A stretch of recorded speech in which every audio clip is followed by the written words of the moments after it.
Dans cette vidéo, je vais te montrer comment je suis passé de cette config pour mes tournages à une version compacte et productive tout en un comme celle-là. Je vais te montrer comment rassembler tous les éléments comprenant ta caméra, ton micro et ta lumière sur un seul et même pied pour économiser de la place et surtout optimiser ton workflow.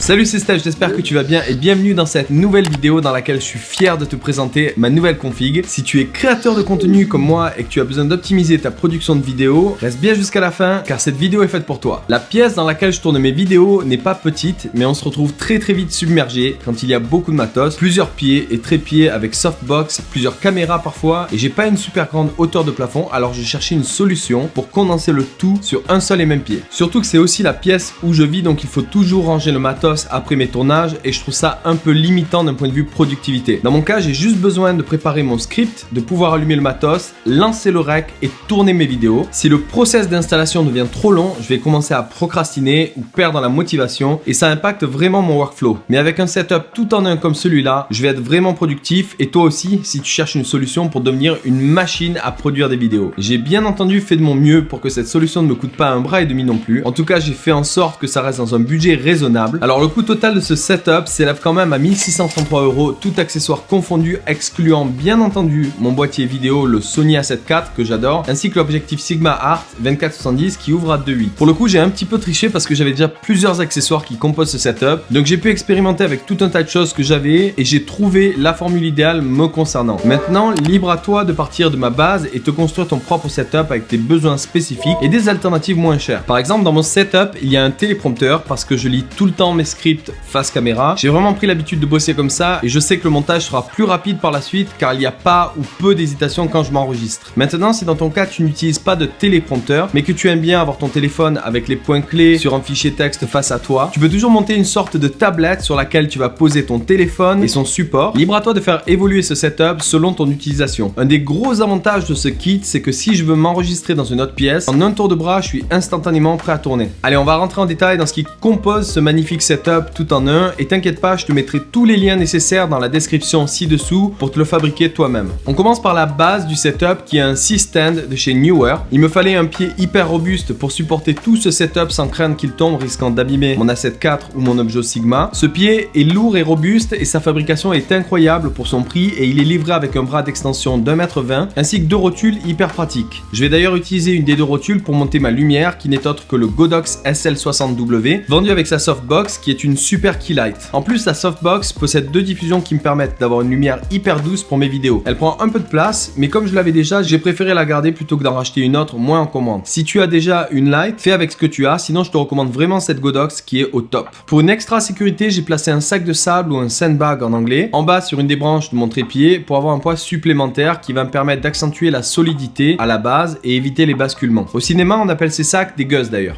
On passe ensuite à l'installation de la caméra et pour ça, j'avais fait un test avec un accessoire que j'avais acheté auparavant pour faire des top shots avec mon iPhone, mais cette solution ne me permet pas de supporter beaucoup de poids et n'est pas très pratique pour orienter ma caméra comme je le souhaite. Donc entre temps, j'ai commandé un bras à friction de chez Manfrotto. On appelle ça un bras magique plus communément dans le monde du cinéma et ce bras comporte un super clamp et une semelle intégrée de l'autre côté sur laquelle je pourrais fixer ma caméra. Donc je vais visser ce bras Manfrotto à mon trépied et au bout j'ai une semelle sur laquelle je vais mettre mon appareil. L'avantage de ce bras magique Manfrotto, c'est qu'il me permet vraiment d'orienter l'appareil comme je le souhaite. Je serre la vis et boum, c'est réglé. Je peux directement commencer à me filmer. Pour avoir un retour caméra, j'ai monté mon écran Filworld F6 Plus que j'avais déjà dans sa cage Nits grâce à un troisième mini bras magique. Avant qu'on passe à la suite du setup, n'oublie pas de mettre un gros pouce vers le haut si tu aimes la vidéo et de me dire dans les commentaires ce que tu en penses et si tu comptes en faire un dans le style prochainement. On passe à présent à la partie audio et le but étant de placer le micro le plus proche de ta bouche pour avoir un son le plus clair et cristallin possible. C'est pas pour rien qu'au cinéma, les ingé-sons suivent tout le temps la bouche des acteurs de manière assez proche, tout en restant hors champ bien sûr par rapport à la caméra. D'ailleurs, concernant le micro pour la prise de son, j'utilise le Rode NTG5. Ce micro est un super cardioïde, super léger et compact. Doté d'une bonne courbe de réponse acoustique, il offre un son d'une qualité élevée, transparent et naturel. L'avantage par rapport à son prédécesseur, le NTG3, c'est que le niveau de bruit a été réduit de 10 décibels. Il se branche avec un câble audio XLR et nécessite une alimentation Phantom en 48 volts. Pour ça, je le couple avec le Saramonic Smart Rig Plus, qui est une interface mélangeur audio à deux entrées XLR et deux entrées mini jack 3,5 mm. mm. Cette interface possède bien entendu une alimentation Phantom qui produit du 48 volts sur les deux entrées XLR. Je vais utiliser un mini bras magique pour supporter le micro NTG5 que l'on va visser sur la cage de la caméra. J'utilise d'ailleurs une cage Tilta pour mon Sony A7 IV, mais si tu n'as pas de cage autour de ta caméra, pas de problème, tu peux aussi attacher le bras magique sur le hot shoe ou le support de flash en français au-dessus du boîtier et ça devrait faire l'affaire parce que le micro n'est pas super lourd. Pour cette interface audio SmartRig Plus, je vais également la fixer avec un autre mini bras magique, toujours chez SmallRig, que je vais clamper sur le pied qui soutient la caméra et je vais brancher le câble rouge mini jack sur mon Sony A7 IV directement dans la prise entrée micro. Si mon setup audio te semble trop compliqué, tu peux très bien utiliser un autre micro shotgun comme le Rode VideoMic Pro Plus par exemple ou n'importe quel autre micro shotgun que tu as déjà et que tu brancheras directement sur ta caméra via une rallonge jack 3,5 mm. Dans le cas où tu monteras ton micro shotgun directement sur le bras magique, il te faudra des vis adaptatrices de pas de vis 1/4 de pouce à 3/8 de pouce. Je t'ai mis un lien également dans la description qui pointe vers un kit comprenant tout un tas d'adaptateurs super utiles. Encore une fois, tu n'es pas obligé d'avoir exactement le même setup que moi, tu peux très bien avoir un autre micro, une autre lumière ou une autre caméra en fonction de ta place et surtout de ton budget. Libre à toi de faire comme bon te semble, mais pour ma part ce setup là est juste parfait pour mon confort et mon utilisation en tant que créateur de contenu. J'espère que cette vidéo te donnera plein d'idées et de motivation pour créer ton setup de rêve tout en un. Si tu cherches à avoir tout un tas de conseils dans ce style, abonne-toi à la chaîne puis active les notifications et n'hésite pas si tu as la moindre question. Je suis là pour t'aider bien entendu dans les commentaires. J'en profite aussi pour te dire que je viens de mettre en place des coachings exclusifs en visio sur Skype de 1 heure minimum pour les photographes et vidéastes débutants et amateurs ainsi que les entrepreneurs qui ont besoin d'un coup de pouce pour développer la partie création de contenu dans leur profession. Alors si tu veux te lancer dans la photo ou la vidéo ou même lancer une chaîne YouTube mais que tu n'as aucune idée de comment t'y prendre et par où commencer, je peux t'aider en te donnant tout un tas de raccourcis et avoir un rôle de mentor pour t'accompagner dans ton évolution. Si tu souhaites avoir plus d'infos, n'hésite pas à me contacter via l'adresse tout en bas de la description ou en DM sur Instagram. En attendant, je te retrouve dans la prochaine vidéo et n'oublie pas,